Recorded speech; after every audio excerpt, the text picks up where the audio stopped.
So this is inefficient, okay? We see this a lot. Arm completely straightened out after release. Call it the bang right there, okay? Or the arm stays completely straight and the elbow crosses midline. You get here and then they'll get that big recoil action, okay? It just puts extra stress in the arm. It just does. Okay, I'm not saying guys don't throw hard doing it. It just adds extra stress. Okay? 2, you get a more efficient one, which we stay shoulders completely rotated. The arm always stays loose and bent after the throw. Right there. Okay? So here's a more efficient decel. Okay, so we start looking. I mean, guys, statistically, that's the best pitcher ever. 7 Cy Youngs, right? It's healthy for whatever, 22, 23 years. Okay? See how the arm stays bent? Doesn't have to be like 90 degrees bent. It just got to stay some bent in there. Can't have this straightened out, and he doesn't get that recoil action. The reason why he doesn't get the recoil action is because his hips continue to rotate. Okay? Then this is a less efficient one. Get a recoil. Arm straightens out, little recoil. Okay? More. Okay? It's my opinion. I think a lot of guys at the ranch. Reason why this guy pitched for 27 years in the big leagues is not because we all know he's a great accelerator, maybe the greatest accelerator ever. He is probably the best decelerator to ever pitch a baseball. Right? Because the better he can decelerate, his body will allow him to move as fast as it humanly possibly can because he knows there's no bang on the back end of that. Right? And then a less efficient one. That just looks like it hurts, doesn't it? I mean, I'm sorry. Okay? And we know he's had issues, right? We know he's had shoulder issues and elbow issues both. Okay? Now we have inefficiencies that occur during loading of the lower half.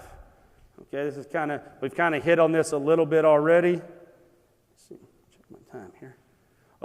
Counter rotation and then knee flexion instead of hip hinge. Those are 2 things that the posterior chain doesn't turn on correctly.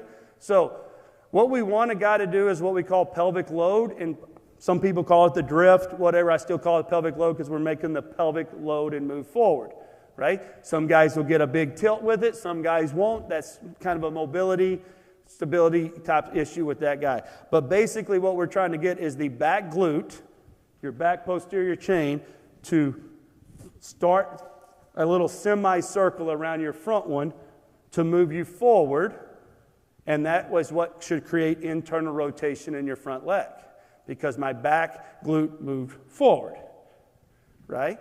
Okay? Instead, we get guys that don't do that, and they try to create the internal rotation in their leg by taking their leg back to second base and create counter rotation.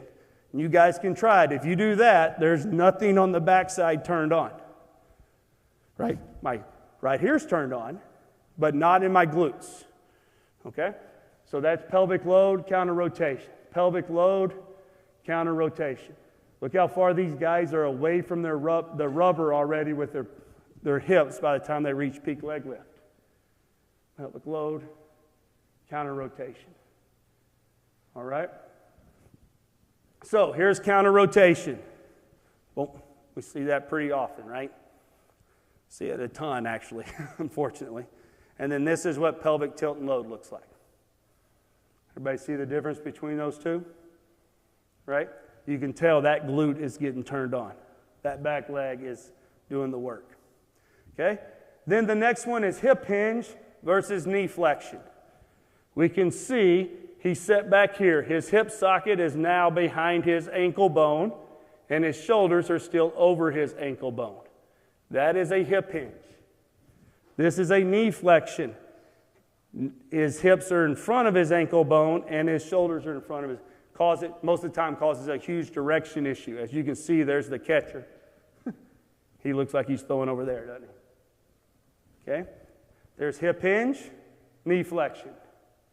Hip hinge, knee flexion. Everybody starts seeing the difference right there? Now I'll show you some video. This is hip hinge. Right now, this guy hip hinges as well as anybody ever. Okay? Right there. Everybody see? Vertical shin, hip hinging back, sitting, dominating with the posterior chain. Compared to knee flexion right here. Knee flecked out over the toe, hips went straight down. See how his hips just moved straight down? Nothing went back, and knee flexed that way. Okay? Guys, we see this everywhere. I mean, it's running rampant at all levels of baseball. Okay? In big leagues, it's getting worse and worse, I see. Okay? Good hip hinge. Right?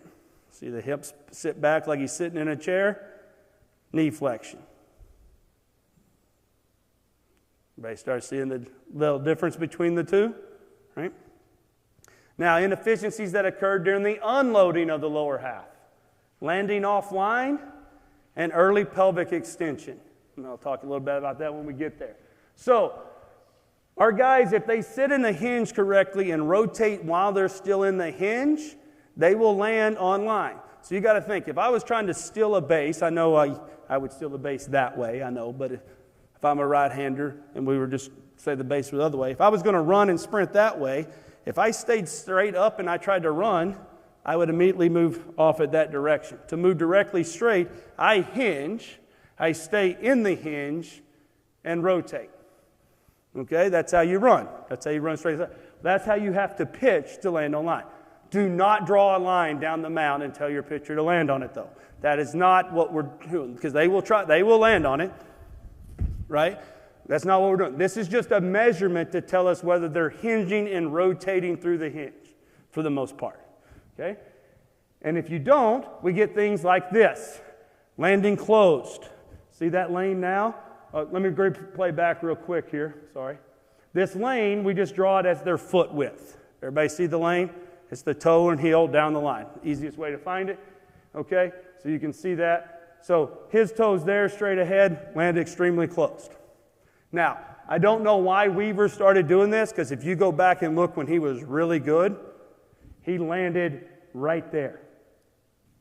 I'm not saying he didn't always land closed. He just didn't land that closed. Right? I mean, he barely landed closed, and he used to be really, really good.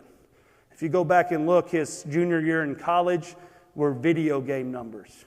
He had like 140-something strikeouts and 6 walks at Long Beach. It was unbelievable. Probably the best college season ever pitched, like statistically wise, right?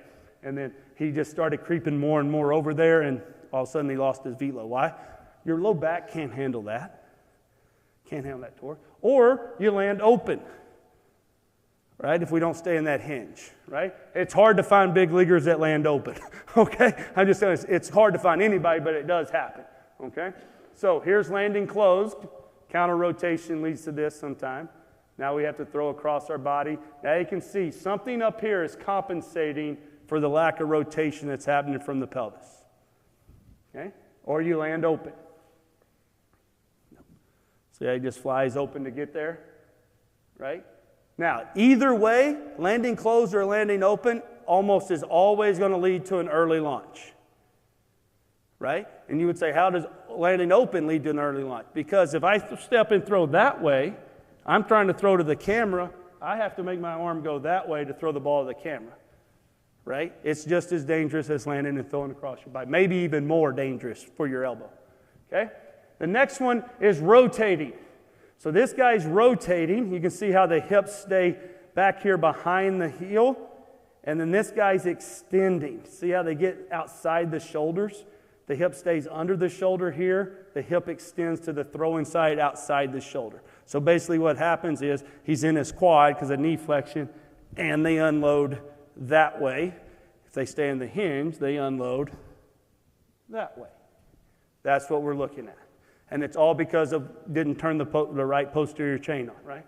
Same thing here. Rotating, early extension through the hips, right? Guys, your hips actually never extend when you throw.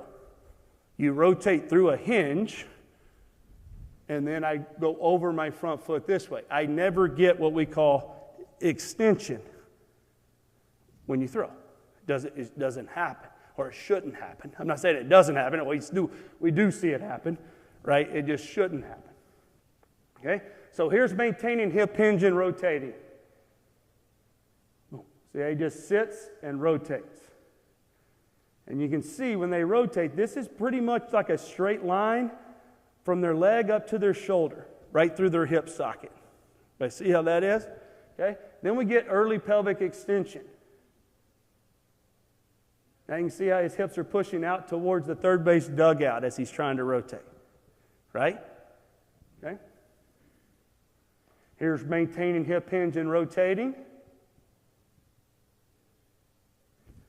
See how the hips right in line with the shoulder pretty much?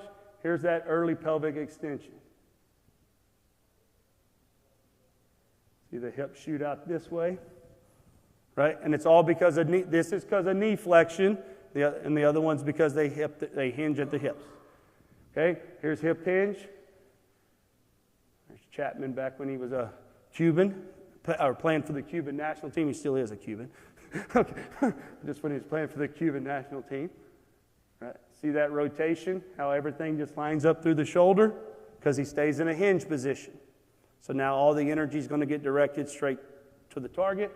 And then we got, unfortunately, this guy's got nasty stuff. I don't like putting guys in that currently play, but this is why he got hurt, in my opinion. Right? See that early extension pushing out towards the first base side? We had to have TJ this year. Okay? So